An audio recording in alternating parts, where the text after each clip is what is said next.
We've got a travel day tomorrow because we're making our way up to North Carolina for the open house at ATC's dealer, the Trailers of the East Coast.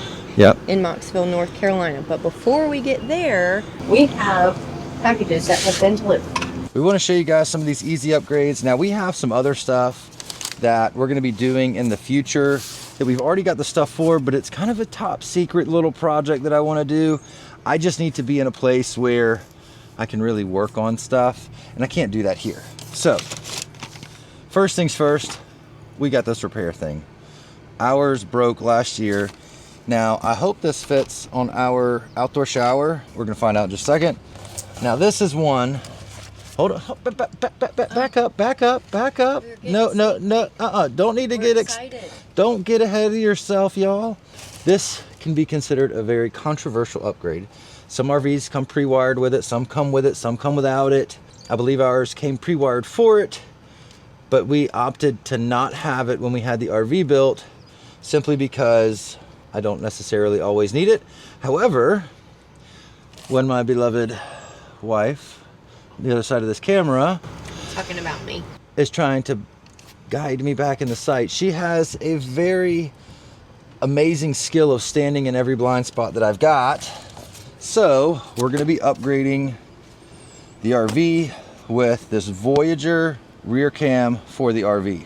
It is wireless. This will go in the truck. This mounts on the back of the RV. Ours has a Voyager plate. They have some other brands. Since ours is set up for the Voyager, that's why we went with the Voyager. And obviously you can find all of this stuff on eTrailer. However, we're going to be trying to put this on the back of the trailer today because the deck is down, so I can actually get to it even that much easier. We have dogs. We want to leave our door open more often, but I always get nervous that the dogs are going to see another dog and like beeline it right out of the screen. We have a champion door, so I'm not sure if this is going to fit or if it's how universal it is. We're going to find out. So if you have an ATC or just an RV with a champion door, you'll know if the Lippert screen defender will fit. We actually just had a comment on one of our posts that asked why we put out like a camping mat, and I'm like, it's like our portable porch. It just helps keep the dirt and the trash out of the RV when you're in areas that are dirty, muddy, grassy, whatever. Well, here is this cool little add-on that you can add right onto your MORryde steps. If you have MORryde steps on your RV, this is going to be perfect. It's a cheap, easy add-on that should mount right up under your steps. So we're going to put this one on, and we're going to do this one first, I think, because I think it's going to be the easiest and stuff. So this is going to go just like that. I don't think it matters which way it goes. Looks like it's got all the holes are the same in all directions.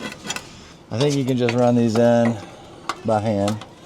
We're going to find out here in just a quick second. Oh yeah, that's pretty easy. Look at that. You don't even need a drill. So with this, you can like brush your steps off before your travel day. But then here, this goes in like that, and it clips. So then if you have muddy shoes, you can and then go. Super simple upgrade. I think I'm really gonna like this. I'm just gonna say that's got to come out whenever you go to fold up your stairs. Yes, if you otherwise, obviously it's gonna go there. But guess what? It's a really easy press button thing, and then just stores under the step like that when when it's not in use, so it doesn't actually get in the way. Definitely be a link in the description for this. If you just want to follow our adventures, hit that sub button too, because if you like content like this and seeing people travel and do fun things and all that stuff, well, you found the right spot. That's all the dust from the Alaskan roads.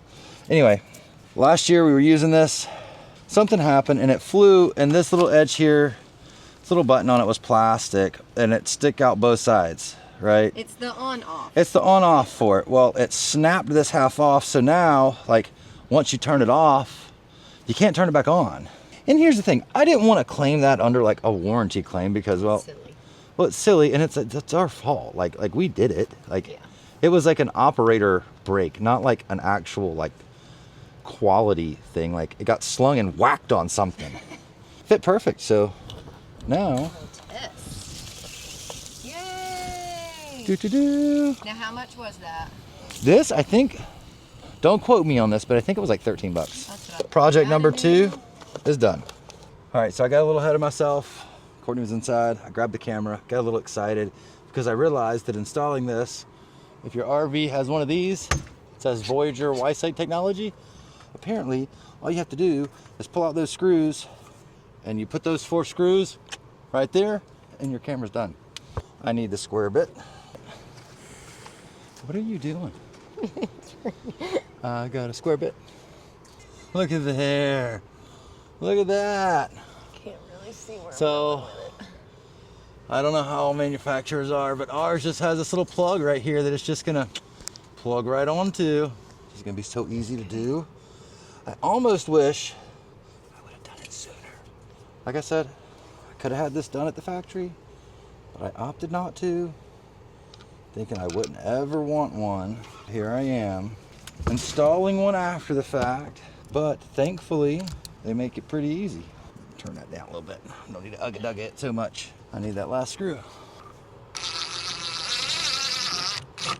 Let's see if that bad boy works. Off to the truck. I'm just gonna plug it in right here at the bumper. I'm just gonna plug it in right here. I got 2. I got one here and one there. But for this, should work fine. Pairing, and then turn on the clearance lights.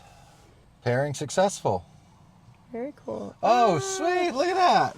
Okay, hold it. I'm running back. Okay. Can you hear me? Can you hear you? It's like you get up back here. Now I'll Hear just. me? Yeah, a little You bit. good? A little bit, yeah. Oh, I was dancing. I know, I saw you. We saw you. Okay. So there you Very go. cool. Link will be down in the description if you want to add, if your RV did not come with a Voyager cam and it is pre-wired for a Voyager cam, the link will be in the description. Sad news. Unfortunately, the Lippert screen protector, screen defender does not fit the Challenger door. It's not a Lippert door. The screen defender may not work for you. So we'll see find another solution. We'll see you guys in the morning. 3, 2, 1. How's it going, sir? It's travel day, y'all. Inside's packed up. Time to get the rest of this stuff up. Get out of here. We're actually going to a state park we've never been to. And we're gonna show you guys that state park. You know, in the last video, we showed y'all this park that we're at. So I figure, and we actually got some feedback on it, and there was a lot of people that liked kind of seeing the park review. So I don't think we're gonna do it. I mean, every video is not gonna be a park review, but why not do some of them? But if you do like park reviews, give us a thumbs up down in the comments. Yeah, I mean, if it's something you know, we've never been to this part of Georgia. I mean, we've been all over Georgia because we spent 30-something years there, but we've never been to this specific place, and it's called Flovilla, Georgia. In Indian Springs State Park. Never been there. Don't know what to expect. I'm draining some pressure so we don't get wet. And let us know in the comments if with these, I guess, park videos, or we walk through these campgrounds and RV parks and resorts, if we should just kind of make a series of it, like, and make a special dedicated playlist on YouTube with all of like the campground walkthroughs and things that we've done is like a separate file. That way, if y'all are just on the page and you want to go check out campgrounds you've been to, y'all can just go straight to the campground resort playlist and watch those videos directly. Nope, wet foot. You know, that's one thing I can't stand. I can't stand having one wet foot and the other one's dry. And now I've got this like wet flip-flop. Doing something a little different today. Courtney is gonna drive Ready. so that I can get y'all this next group.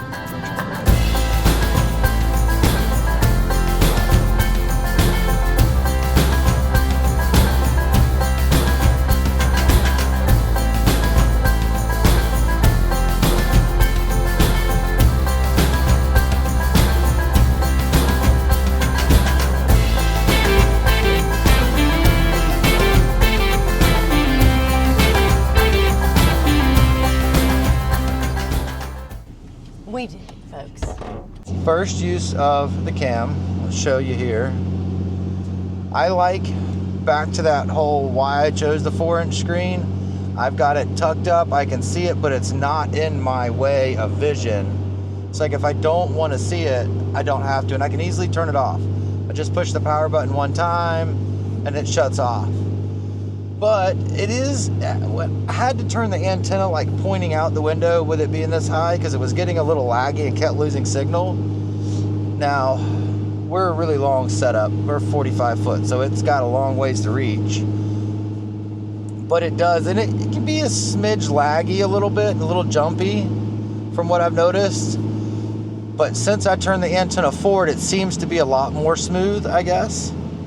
But yeah, if I were to recommend, unless you just need a big screen, the 4-inch is plenty. Anything bigger, I think, is just going to be too big unless you have somewhere else to mount it on your dash. Like I said, I don't like all the extra distractions. I don't even like our big 7-inch Garmin half the time, and we only use it when we're going into very unknown territories, I guess. So, you know, this works pretty good. Recommend, link will be in the description, like I said. If you want a backup camera, it'll run while you're riding down the road.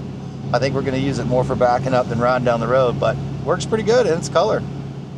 It's so weird being able to see what's actually behind the RV right now, like directly behind the RV. It's like I can't even see that semi hardly in my mirrors. So that's kind of nice. It's like if people are like riding close to you, you can see them.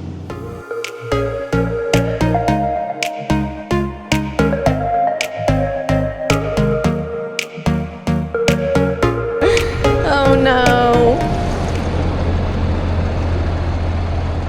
How do they expect anything to get in there?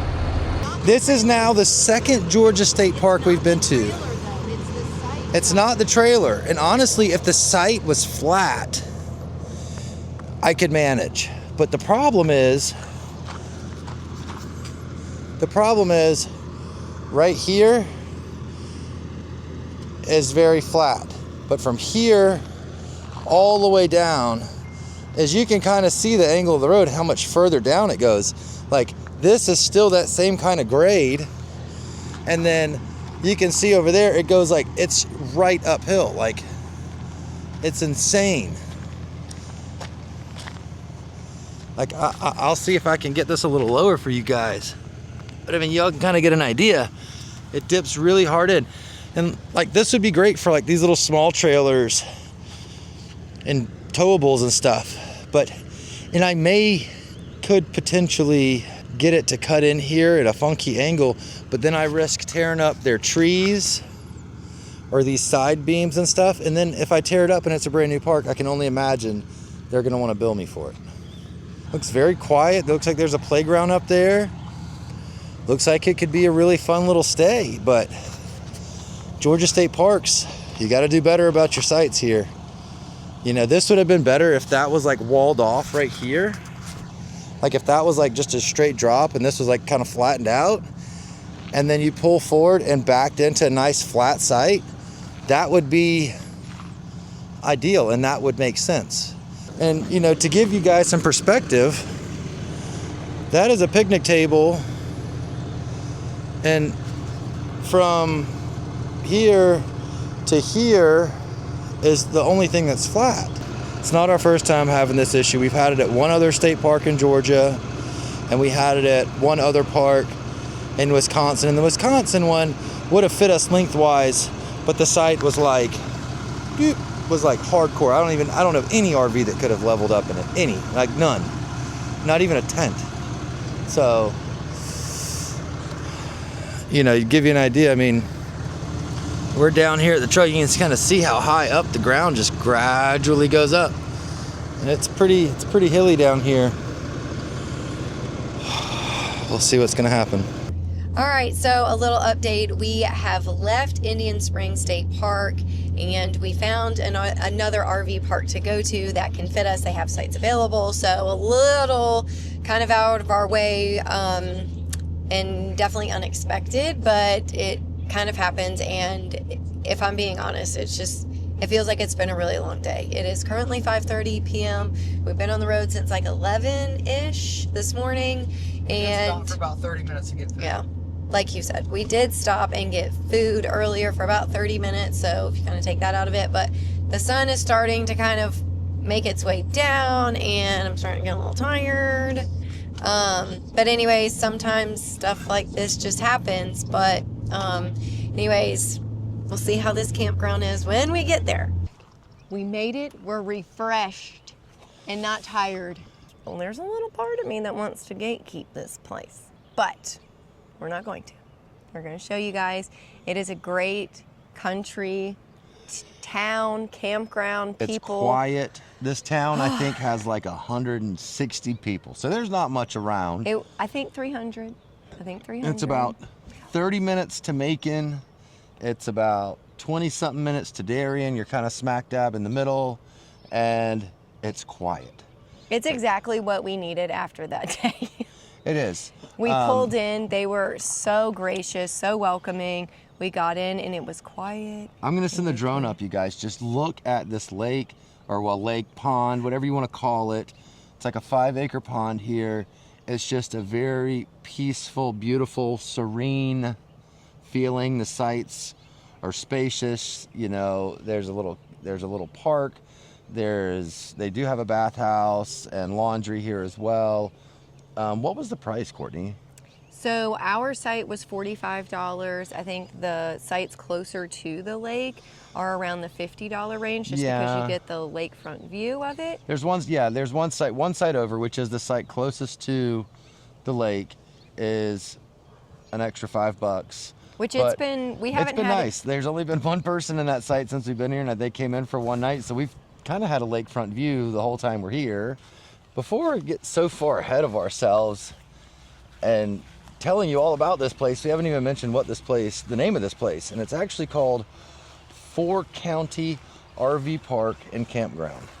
And it's called that because you're literally right at the edge of like counties. 4 different counties. The county actually splits the park in two, or between 2 counties, which is kind of interesting. So on one side of the road, you're in one county, and you go to the other side of the campground, you're in another county, that's kind of fun, I guess. Look at this. It's so fun. Look at this. They got really creative with how they did some of this stuff too. Like they've got like a little floating dock, which is actually an old pontoon boat that they repurposed. They've got a little bridge on the other side, and there is a walking trail along the pond side all the way over and around. So you can walk. And that's an area that they're developing to continuously expand this place over there. So it's only just going to grow up from here. Look at how big those tadpoles are. All those dark blobs, those have to be like bullfrogs. I wonder if something. I don't know if I can zoom in enough, but those must be bullfrog tadpoles. Those tadpoles are the size of my hand. Holy smokes. Look at that thing. You ever seen a Georgia bullfrog? That is a huge tadpole over there. Well, those are big.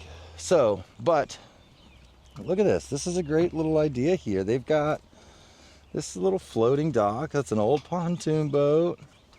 Great little repurpose. Always something to keep in mind. If you've got a pond and you need a floating dock, just repurpose an old pontoon boat. I don't know that I would have ever thought of that. You can get them for so. I know now. So if we ever have a pond, I'll have to look for me an old pontoon boat. Since we're here, just figured I'd give you a little peek. This is their laundry. A couple of washers, a couple of dryers. Clean, new. This park is only a couple of years old. They started building it in 2019. It's family owned. I don't have the code to this, so we're not going to check out the bathhouse, but they do have that amenity if you need it. They do sell propane as well, so if you need propane, they got you covered. This area is real nice. We tried a diner around the corner. It was good. I mean, I got a triple cheeseburger, but the burger patties were like something you'd make at home. They're big, thick, round, just big patties. I mean, the burger was like 6 inches tall. So I could recommend it, but you better come with an appetite. Other than that, I mean, that kind of wraps up the video, you guys. So after a few days of rest and relaxation, tomorrow we get on the road again to North Carolina to go to the event we've got going on up there this coming weekend. Yep. And well, We'll see you guys on the next one.